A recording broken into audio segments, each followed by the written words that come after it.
Hello, hello, hello. And here we are for another edition of my podcast, Shortcuts to Public Speaking Success, and also my video blog.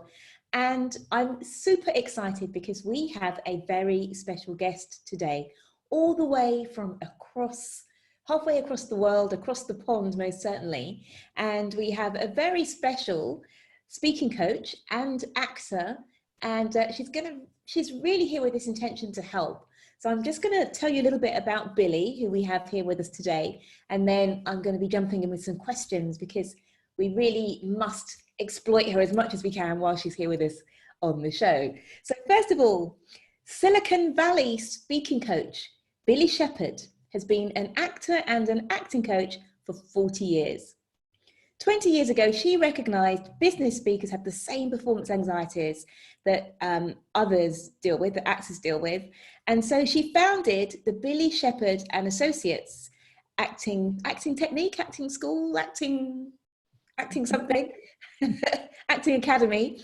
And she uses acting techniques to transform all types of business speakers into powerful presenters. Now, Billie has worked with some amazing clients and just super well-known like Facebook, Uber and Intuit. And she continues to find some time to do a bit of modeling as well. So, hey ho, Miss Billie, how you doing? I'm so well. I'm delighted to be with you. Excellent, excellent. Yeah, we are so happy to have you here. It's weird circumstances, as the world knows. This is, if you're listening to this later on, right now we're right in the midst of COVID lockdown. It's the same for you guys, right? In California, is that the same? Absolutely. We're all in the same boat. Wow, yeah. So it's tough. People have been having to adapt, but the main thing is to be healthy, isn't it? So absolutely, absolutely. Everything else will pass as it does.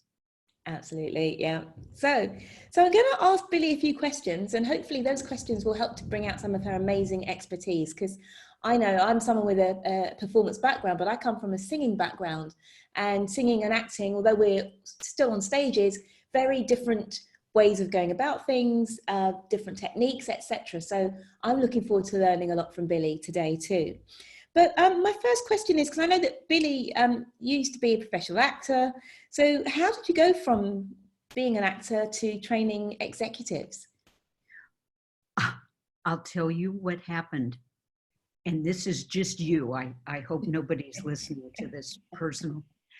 I went through a divorce and I wanted to stay in Silicon Valley. And I had to figure out a way to increase income. And the acting and the modeling and the teaching wasn't doing enough to maintain the household and stay. And one day it occurred to me, I was invited to coach some executives to help polish their presentation skills. And that's when I realized hugely that they had the same anxieties and fears and concerns that actors and performers had before they performed and before they gave presentations. And I thought they can use these acting techniques to prepare and get ready. And that's how it started. And then it occurred to me that I could help a huge number of business people get better at performing. And then I just started offering my services and then founded the company, and here we are. Wow, fantastic. It's amazing, isn't it, what makes us change and pivot? Because with me, when I started singing, I moved out. I was living with a boyfriend and moved out, and it's like, right, I need to make some money quick here. How am I going to do this? Yes. Mother of invention. Absolutely. Yes. And it's a wonderful thing to impart to people, isn't it? Your performance training and the techniques you use to tell a story in your songs, and they need to tell a story in their presentations and their communications. So it's an easy bridge. Absolutely, very much so. Yeah, I've really enjoyed every moment of it. So let's move into a little bit, because Billie, with all her many years of acting training and being an actor, professional actor, she's got a lot of different techniques that she can share with us. So one that I've sort of heard a little bit about is this idea of circles, like the first circle, second circle, third circle. Can you explain a bit more about that? Because I know that's connected a little bit with Patsy Rodenberg, who's one of the best known acting coaches and speaking coaches out there, voice coaches. So perhaps you can tell us a bit more about that, please, Billie. Oh, thank you for asking. And here we are back on the other side of the pond, Ms. Rodenberg, who's coached a few good people, like Judi Dench and Joseph Fiennes, and some wonderful, wonderful actors. She's fantastic. When I was working on my graduate thesis, she became one of my seminal sources. She discovered a similar thing that I came upon teaching acting, which was this curiosity. This is going to take a little bit of explanation, but it'll get us to the 3 circles. Excuse my nose. She discovered that when a person, an actor or a performer, is in this present moment, they're brilliant. And when I was teaching acting, I became focused on trying to figure out what it was that made one actor brilliant and riveting and another actor very good. And what was it? What was it? And I realized that when I could help an actor get in that present moment, they would be brilliant. So talent, it occurred to me and to Ms. Rosenberg, was the desire to do something. But after that, getting in the present moment was the secret. And her way of getting that into that present moment, she defined a little differently than I did, but I ended up using her approach, which is the 3 circles of energy. And I'm going to say these out of order, and there's a reason that you'll see. The first circle is within myself. I'm shy, I'm self-absorbed, I'm thinking, how do I look? Everybody's looking at me. That's the first circle. And the energy's not going anywhere toward the audience. It's all about me, and that shyness. The third circle is being a blowhard. Listen to me, I'm overly loud, I'm talking over you, I'm the important one. That's the third circle. The second circle is me connecting with you, making sure that you're getting what I'm trying to give to you, checking for your response to make sure of that, and it becomes a give and take and a generous circle of communication. So performance, not to belabor it, performance, let's say a presentation, is not a presentation, it's a presentation, being present with the audience and that second circle of give and take. And so that's one of the focuses that we apply in our workshop, are techniques to get you to feel and be in that second circle, thanks to Patsy Rodenberg.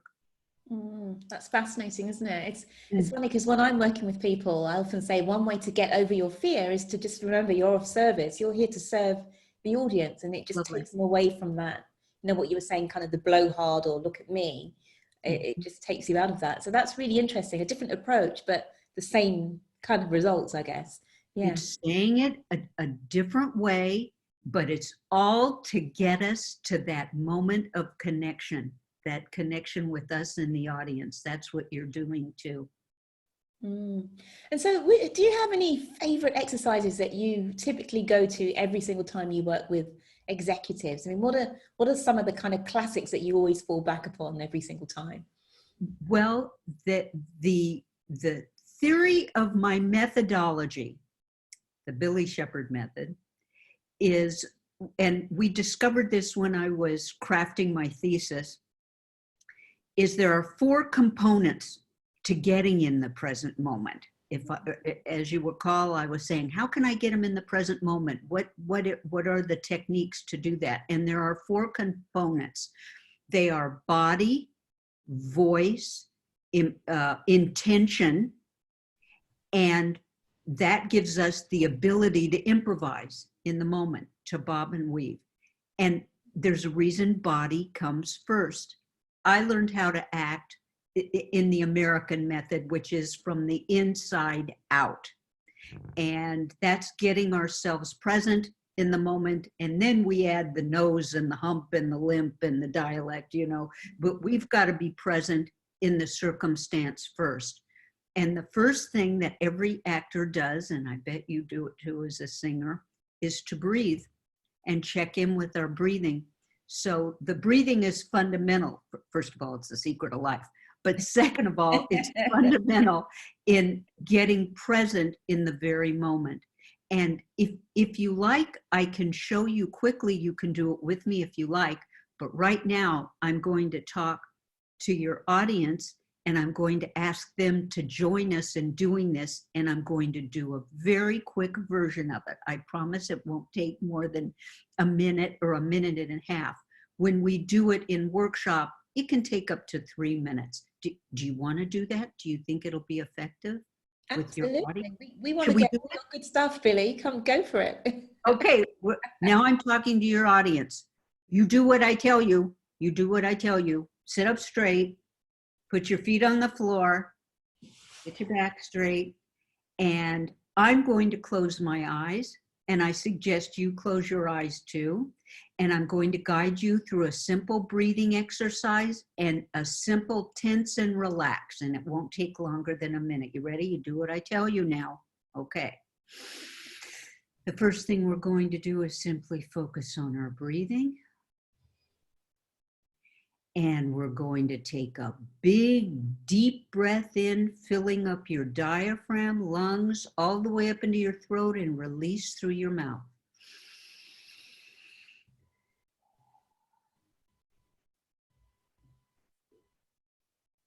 And if you're sitting alone in your living room or your bedroom, take another big, deep breath in, filling up your diaphragm, lungs, all the way up into your throat, and release through your mouth.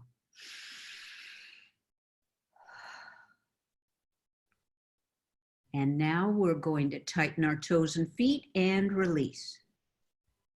And tighten your toes and feet and release. And moving up through your body, tighten toes, feet, calves, thighs, and rear end. And release. Breathing. Moving up through our body, tighten toes, feet, calves, thighs, rear end, stomach, chest, hands, squeeze your hands, arms, shoulders, face, prunish face, everything tight. And release. Breathe in and release.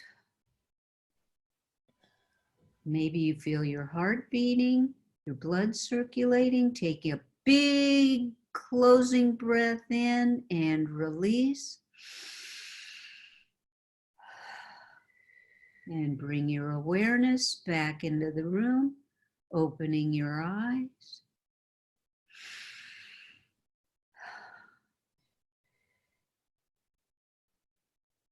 And if you notice, you might feel a little adjustment even from that. But when you do it 3 or 4 minutes, you'll be grounded and in this present moment. And the thing about that is an audience or another person can sense when you're open and connecting and open to their responses, getting in the present moment. So that's fundamental, how we begin every class in the workshop and every working with private clients. We begin with the breathing to get ourselves present here. Thank you. I feel very relaxed now, definitely. Great. Just that clenching and then relaxing, it's amazing. It really does a lot, doesn't it? Yes, yes. The clenching and relaxing is a good one, because then that feeling is tense, or is it releasing and relax? It's a good one. Yeah. Great. So typically, what kind of work, I mean, we've all heard of Uber and Intuit and Facebook, but what kind of work do you do, you know, without revealing any personal secrets, but what kind of work would you do with those sorts of executives? Is it really around getting over fear, or is it actually how they perform on, you know, sort of body language and movement when they're presenting? What kind of things do executives need? Because especially Brits over here, we kind of feel that Americans are much more self-expressed than we are anyway. So interesting to hear the perspective from your side of the pond. I think the most critical thing to understand is that presentation training is a vehicle to have people experience their own style and their individuality and what they bring to a presentation or a presentation. It's about teaching folks the difference between leadership and management. Leadership is from the inside out to get followers and to get people to trust you. And management is you want people to trust you, but it's a lot about telling people what to do. And so the workshop starts with the breathing and then goes into certain improvisational exercises that get people feeling the difference between showing and being. And then we start with some personal stories with the construct of an arc and a special context of a storytelling, only 2 minutes, 2-minute stories. But within those stories, people start revealing themselves. And isn't that the juice? Isn't that what we want to see? We want to see your take on the information. We want to see what you feel is productive in this third quarter. We want to see how you're interpreting the information. So in starting those personal stories, they start sharing themselves. Then the audience starts feeling safe and gets braver. And then we start how to organize a presentation and get it into storytelling. And by the end of it, people are collaborating with each other, supporting each other. I think I have to say the critical thing is getting people through that knothole of fear. And that's what I'm doing, is I'm guiding the group through that knothole of fear, because everybody's scared. I've been acting 40 years, and there's not a time that I don't feel nerves or fear or some sort of something to get in the way of me being myself. And that's what these exercises help them do too, is get through that fear to become themselves. And then you got something happening. Then when everybody's being themselves, I know when I first got turned on to you and your work, you talk so much about bringing yourself to the situation, bring yourself to the office, bring yourself to the party. And that's really what we want to see. But that takes guts, doesn't it? Takes courage. Takes courage to get through that fear. Our amygdala is telling us, no, be the same. No, don't you say that idea. That amygdala is the thing we need to calm down. Interesting. And would you say you're a big advocate of, because when I'm working with people who in the corporate area, quite often they don't really want to share much of their own sort of personal story, or even throw in a sprinkle. A sprinkle might be, I ate this for breakfast today, and while I was eating my breakfast, it occurred to me X, Y, and Z. I mean, it can be as small as that, but quite often people feel that that's very trivial next to the kind of information they have to convey, the business information. So do you find the same thing, where people are very reluctant to tell any sort of personal story, and how do you coax them into doing more of that? Yes, I absolutely do. I find that to be true. And what did you call it? A sprinkle? A sprinkle, yeah. A little sprinkle, because isn't that what it is? It's a seasoning. It's a color. It's bringing more color to the data. To tell you the truth, if you've got a bunch of information to send me and you don't want to sprinkle it or include your take on it or your personality or your experience of it, would you send me an email? Because I don't need to come and leave my family and my office and devote myself. I could have read it in an email, but it's your sprinkle. It's your seasoning, your take on it, you that I come. That's what human beings crave for. So I think that's imperative. I also forgot the question. Oh, how do I get them to do it? Mm-hmm. Carefully. They don't start telling the story, that personal story with the arc in it, how they were before, an event that happened, what happened after. That's the story context. They don't get to that until several hours of talking, breathing, exercises, improvisation. They gotta work at it to feel safe. And then once they feel safe, they can share a little bit about a personal experience, and then they see the result of the audience. So telling them wouldn't do it at the beginning of the day. Showing them and having them each individually experience it, they see the difference. They see the difference. It's a transposition of what they think is critical. You would think I need to be like everybody else and just deliver the information and be businesslike, but it's not that. It's being themselves in a certain way, in a not in an erotic way, but that sprinkling, that's a good word. I'll cite you. I'm going to use it and cite you. It's yours. You don't need to cite me for that one. Okay.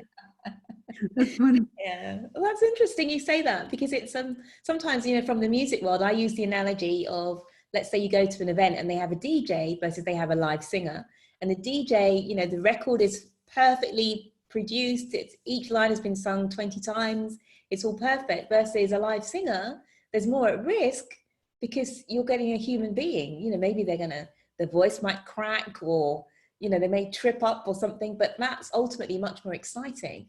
So it's this idea of not wanting perfection. People don't want perfection when they listen to, I say, like Siri or Alexa could read out the speech. Hello, today we have, but we want a human being, and we want that color, as you say, the color of an individual to bring life. So yeah, it's again a kind of different way of saying it, but so interesting. So, some more questions for you then. So in terms of your favorite exercises, I mean, you've given us a couple now, but are there any that you think are like really super effective and cut right through when you've got someone who's particularly stiff or just struggling a little bit with this work? Is there anything else that you think is particularly useful? Two things come to mind. The first is, if somebody's really stiff and really holding back, we do an exercise called Chase the Demon. And I get them in front, and they have to stand there and do nothing except report where they're feeling tension in their body. This is for somebody who's really stiff. And little by little, I'll start maybe the question, how do your shoulders feel? And they'll say, oh, my shoulders feel tense. And I'll say, well, breathe into your shoulders. And then, do you notice your knees being tight? Yeah, I do notice my knees being tight. And I'll say, breathe into you. And then they'll start reporting, my hands feel sweaty, or I can't catch my breath, breathe into it. And then eventually, very quickly, maybe a minute or 2 or 3, I'll say, how do you feel now? And they'll say, I feel fine. And you'll notice that they get loose.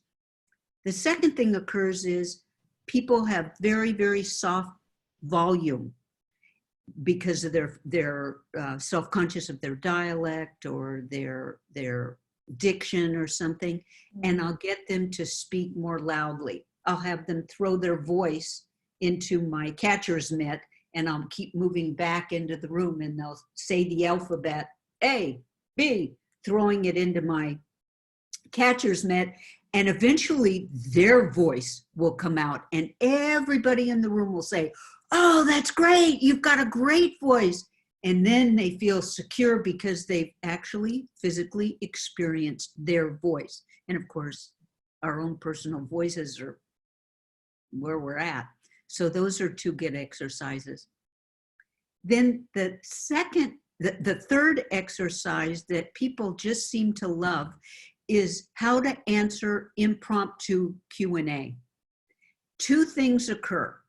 when someone's asked an impromptu question if they don't have a certain technique, even if they know all of their information. The first is their brain will explode and they'll go completely blank and they get the deer in the headlights look.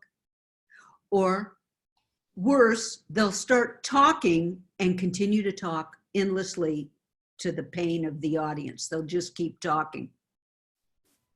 The technique that we practice is called think, then speak. And the technique, just quickly, and you need to experience this, so have a friend help you with this. Now I'm talking to your audience. I'm being bossy and I'm telling them what to do. Go for it. They love it. Do they love it? I have a curse. I can't stop telling people how to live their lives and what they do and what to do. The first thing when you're asked an impromptu question is to say, thank you very much, good question. You only need to say it once, but it builds in a timing experience feeling. Thank you very much for the question. Makes you look gracious, and it's also giving you time to think. What context within which do I want to answer this impromptu question? Past, present, and future? Pro or con? Or 3 reasons? Now, there are other contexts, but I offer these 3. So if you ask me, then you speak. So if you ask me an impromptu question, I'd say, thank you so much, Shola, for giving me the opportunity to address that question. I'm thinking, how the heck do I want to answer that question? Oh, 3 reasons. Okay, so let's say you've asked me, how was Q4? How was 4th quarter? And I say, thank you for giving me the opportunity to answer that question, Shola. That quarter, in the beginning, we were making hand over fist revenue. It was going great. This is past, present, and future. And now we're bleeding money. It's not going so great. So in the future, around May, we're going to be letting go about 1,200 people. So the audience is able to sit back and say, oh, this is past, present, and future. She started with past. Now she's in present. Oh, okay. And in the future, oh, I was right. She did do past, present, and future. And that job that I do by picking a context, past, present, and future, lets the audience relax and open up to the information I have to give, instead of just talking and going on and on. Right. That's interesting. Yeah, I love those little frameworks as well. And I'm a big advocate of helping people use them. So, you know, past, present, future, or 3 points, anything like that, that shows that you're organized, your thinking's organized, because it helps you and it helps the audience to, as you say, relax. And if you're in a meeting, you know, people kind of butt in like, yeah, but what do you, but if you announce ahead of time that you know where you're going, like I've got 3 reasons why, people instantly just shut up because they know that this is a finite answer that's not going to kind of waffle on for 20 minutes. So that's really interesting that you do a similar thing there.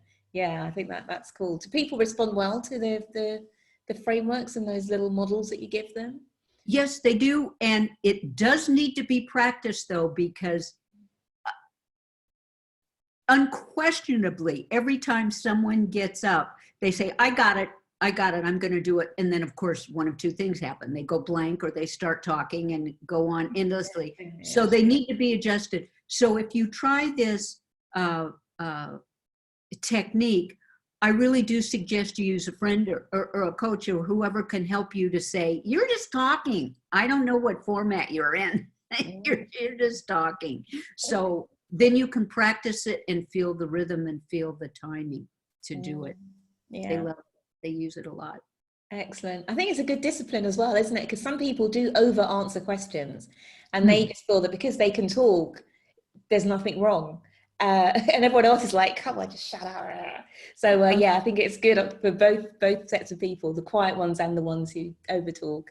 Brilliant.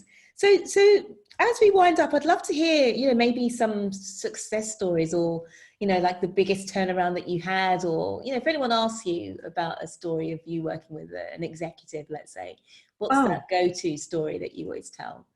Oh, I've got to tell you, I've just got the best job in the world. I meet the greatest, smartest, coolest, most hardworking people.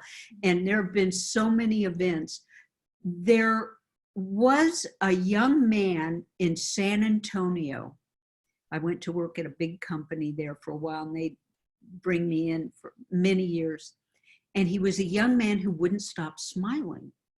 And when somebody's smiling all the time, the audience won't trust you. The listener won't trust you because it's a nervous smile. And so what I do is I take somebody's smile away. And I don't recommend this for people that don't know how to do this, because you've got to really watch. Because if you take somebody's smile away, it's going to be replaced with sadness or anger or fear or something. And I took his smile away. No smiling, stop smiling, no smiling. And out of this young man came the most gorgeous leader. He completely transformed, to the degree that I said, "You look like an angel." And everybody in the audience said, "He does. He looks you're like an angel." And do you know, the company started calling him Angel after that. And prior to that, he was this really tense, weird, smiling individual. And do you know, he ended up he still does, makes global presentations all over the world. And he's like the second coming. He's so grounded and so real. So that's one of the things that was very affecting when the real him came out, instead of this tense, nervous young man smiling. It was strange. What a lovely story. And that's the thing, isn't it? Because audiences can always, may not know exactly what's going on, but they'll sense if somebody's not grounded and not being themselves, they can sense it. Yes. But quite often it's the individual that doesn't know, right? Or they think they are. Exactly. Interesting. So tell us a little bit more about your book, Billie, before we go, because I'm sure that some of the people listening or watching this are interested in checking it out. And I was having a look at it, and it seems like it's all your secrets. It was saying your complete method is in there. So is that right? Are we going to get the real Billie? Just obviously not the same as being with you in the room, but yeah, it is the culmination of about 40 years of acting and teaching and coaching executives and business people, and research and the thesis and the whole methodology that is condensed into 2 half days. The more I focused on this methodology, the more I kept simplifying and simplifying and simplifying it. So it's the very brass tacks of the methodology. And I have to tell you, I'm going to be honest, I did not want to write this book. But what occurred is people kept saying, you've really got to write this book. You've really got to get it down. And now I'm so glad I did. I said it anyway. I did it anyway, through the fear, through all the doubt that we go through. And I'm glad I did. It's got some wonderful success stories of people who worked through the method and went on to become terrific leaders and discovered things about themselves. And it's got helpful techniques in it. Turned out I liked it. So if somebody were to read this book, would they actually be able to go through this method through the reading of the book as well? I think they have to have me. Okay. And I think that they will get several techniques that will ignite something in them to try, and they'll see the result. It has helpful techniques in it. It really does. But I ended up with all these clever titles. I ended up calling it the Billie Shepard method, the Billie Shepard presentation method, because it's my method. And I tried to teach other people, and I may be cutting off my nose to spite my face, but they'll get helpful techniques that will improve. Well, I've got helpful techniques just from this, 30 minutes with you. So I'm sure that reading your book will be, a complete whole other experience as well. Fantastic. And I just want to share as well the spelling of Billie's name, because it's Billie, Billie, isn't it? Yes, thank you. That's it. And then Shepherd, would you spell that out for us, Billie? It's SHEPARD. Fantastic. Emphatically said, like someone who's been spelling that for years, right? I know, because everybody wants it to be spelled like the German Shepherd dog, or the shepherd. It's SHEPARD. Thank you, Shola, for asking. Not at all, not at all. I want people to have access to this book, and then maybe they'll be knocking at your door in San Francisco and trying to, work with you there as well. You never know. Oh. Or they can call me, or they can email me. Yeah, what's the best way for people to reach you? Do you have a website, or will they find you on LinkedIn? What a good idea. They can email me at billie@billieshepard.com. And my website, not surprisingly, is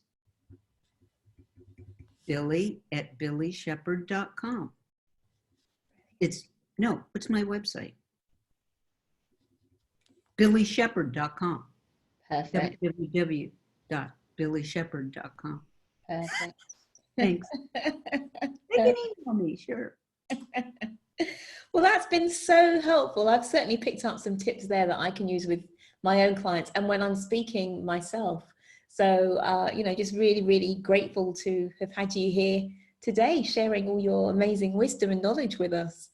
So is there anything else you'd like to share before we have to say goodbye? Or do you feel like you've given us all the good juice today? You're going to hold the rest back in case? No, I just give it away. I think the last thing I would say before I thank you so much and tell you what a pleasure it's been to be with you is there's a wonderful actor named Michael Kostroff who was a star on The Wire and several other TV shows. And he became a teacher because I nagged him and told him, you need to teach, because he was always helping me before auditions, and now he teaches. And he says his golden rule, and this is in the book, is take care of the audience. Never ask the audience to take care of you. And I think that's a great golden rule. It clicks it into, my job is to help you. Your job as the audience is to relax, and I'll take care of you. It's been a pleasure to be with you, Shola. Thank you. Thank you, Billie. I'm just struck by the profundity of that last that last tip you gave us, because it is what it's all about, isn't it? It's taking care of them.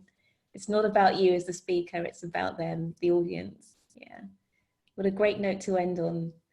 So yeah, I want to thank you. I really want to thank you and acknowledge you, Billie, for coming on the show today. It's been really, really great, really helpful tips. And, who knows, maybe we'll have you on again in the future to share some more. But I'll definitely be checking out your book because it looks amazing. Thank you, Shola. Thanks ever so much. Take care, Billie. You take care.